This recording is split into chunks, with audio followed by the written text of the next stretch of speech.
Hai semuanya, perkenalkan nama saya JC. Saya dulu adalah student NXT dan FE3 di RoboKids. Dan sekarang saya sedang berkuliah jurusan Computer Science di BINUS. Dan saat ini saya sedang menjalankan internship sebagai data analis di blibli.com, sekaligus sambil menjadi guru part-time di RoboKids. Beberapa hari yang lalu, saya diberikan pertanyaan oleh RoboKids, apa sih coding itu?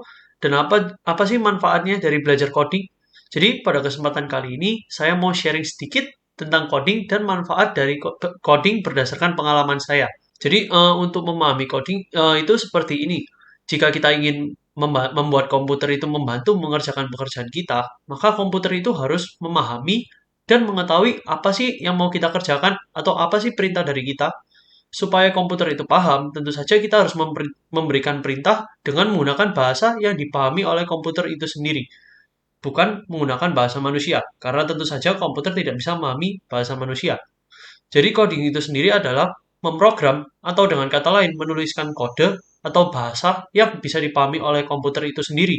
Contoh bahasa pemrograman ini seperti bahasa C, Python, dan juga lain-lain sebagainya. Saya sendiri sudah belajar coding sejak SMA. Coding yang pertama kali saya pelajari adalah bahasa C, kemudian saya beralih ke Python, Java, SQL, dan juga beberapa pemrograman lainnya.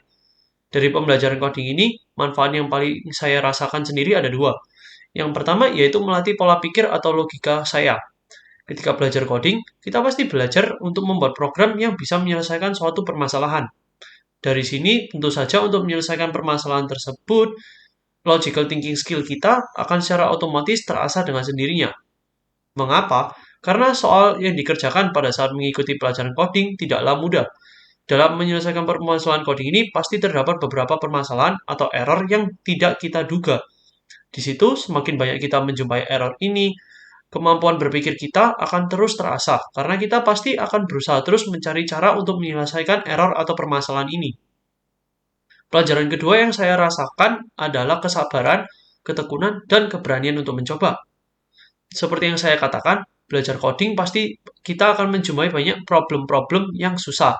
Di situ kita dituntut untuk sabar, tekun, dan juga untuk berani mencoba. Semakin banyak kita mencoba dan melakukan trial error, disitulah kita akan semakin banyak belajar dan bisa menyelesaikan suatu permasalahan.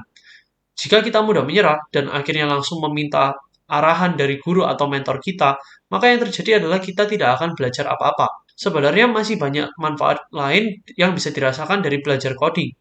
Namun, dua hal itulah yang paling saya rasakan selama belajar coding. Jika ditanya, apakah les coding itu selalu susah? Apakah les coding itu membosankan? Jawabannya iya, les coding itu susah dan membosankan. Mengapa? Karena hanya dipenuhi dengan tulisan-tulisan dan juga tulisan.